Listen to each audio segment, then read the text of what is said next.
everybody, and today I'm going to be drawing things that I've been needing to draw and been wanting to draw, because I've been wanting to draw them and I've kind of been needing to draw them.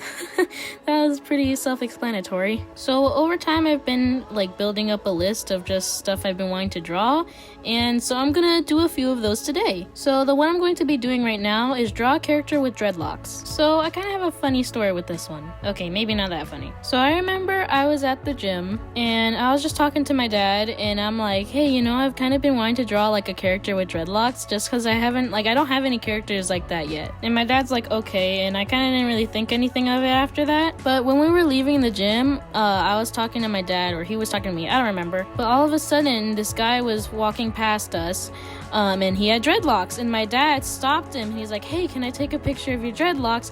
Because my daughter's an artist, and she wants to draw a person with dreadlocks. And when he said that, in my mind, I totally forgot I told him about the dreadlocks thing. And then, the other thing I thought, I was like, he remembered. I'm like, I didn't think he was gonna remember or thought anything of it. And I also thought, he's asking a stranger to take a picture of him. That's kind of creepy. But the guy said sure, and he had his dreads in a ponytail and then took his ponytail down, and then my dad just took 2 pictures. So those are the pictures that were in the time lapse. And when he left, I just looked at my dad, and my dad's like, I say hi to that guy every once in a while. And I'm like, oh, okay, so he's not a complete stranger. But I just thought that was really cool. Okay, so the guy I'm drawing right now, it looks nothing like the actual person. But I just remember watching America's Got Talent, and there's this person with dreadlocks and kind of like dreads, and it was fading into red, and I'm like, I want to do that so bad. It looks so good. So that's why I kind of made it fade into red. So yeah, kind of just added some extra details at the end, and this is the drawing. So the next thing I want to do on this list is practice drawing chibis, because if you don't know, I kind of have this weird style of drawing chibis. I kind of just call it my weird chibis. So I kind of just wanted to try to draw some more. So at first I just put the symmetry tool and tried to get the proportions down, basically trying to make the rules for how I draw my chibis and how I do it every time. But after that, I quickly got bored. I'm like, you know what, screw it. I'm just gonna try to draw them and make them up as I go. So here I was trying to draw my character Amy, but in a chibi form. And I just kept on drawing some of my characters because I feel like with chibis, they have a big head, small body, and most of the time big eyes. But I'm like, nope, they shall have dots for eyes. And to be honest, it kind of reminds me of Animal Crossing, the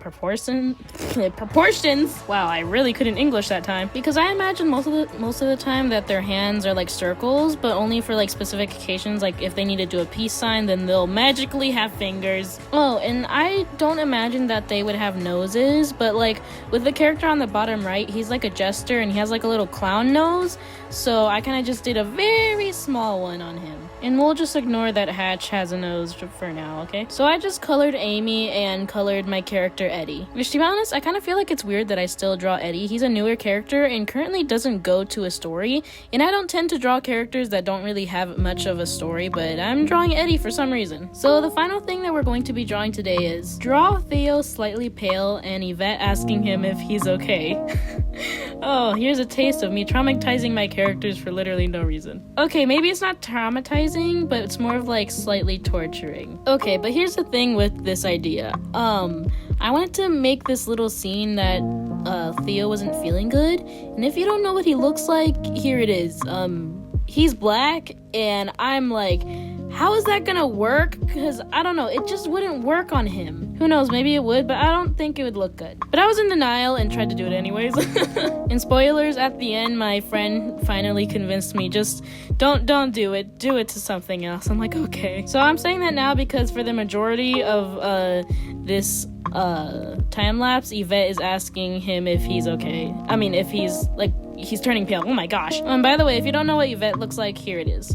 I feel like it's kind of funny I'm drawing them again because I recently drew them in a video and I don't know why. It's not like they're my super favorite characters that I draw them all the time, so I'm like, I'm drawing them again. Which I'm not saying that I don't like them. I actually tend to think about Theo specifically a lot, so. And I feel like it's kind of cool that I'm doing a little comic, a tiny bit. It's not really a comic, but with the little speech bubbles, because I don't really do that. Oh, and with this pose, I feel like with Yvette, she's you're looking at her from behind, and I feel like just her like kind of weird side profile looking thing is just like really anime for some reason. I'm like, you know what, screw it, I don't care. Oh, and Yvette's supposed to have glasses, but I'm like, yeah, it's gonna be really hard to give her glasses from this angle, so I'm just gonna pretend that she don't have any, because I'd rather not give her any glasses at all than give her some janky looking glasses that are kind of like an eyesore. So I'm like, eh. But quick backstory with this whole piece, because I imagine this is something that kind of actually happens in the story. So quick gist, Theo and his friends are out at a restaurant just having fun,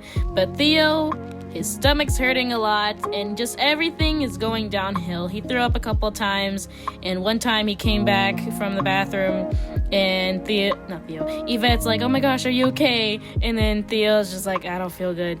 And then he faints on the floor. The chaos is great. Obviously all his friends freak out and they're like, what do we do? So basically ambulance comes. So yeah, that's basically the scene. But yeah, as you can see, I tried to do the whole like pale thing on his face, and I don't think it really works. I don't know, even from the start it was kind of hard to do, but whatever. And I tried to give him some sweats because I feel like he's kind of sweating a bit. He's kind of feeling hot and he's overall not feeling well. So I kind of just made his hair a bit messy, and that's the final art piece. So I got to check off I got to check off the things off my list. Is there something here that you see that you'd like me to do next? If so, then let me know. But yeah, I hope you liked this video, and these are all the finished art pieces I did. So yeah, that's pretty much it. Bye bye. You know, I got a question from the Q&A basically saying that not saying, but asking like which one of my characters has like the most trauma, or like basically most trauma in their backstory. And I'm thinking about that question a lot. I'm like, I don't know. Because right now I'm debating on Chester and Sylvester. Yeah, I know, they both have ER at the end. I don't know why I said E. If you watched all the way to the end, then put a purple heart in the comments.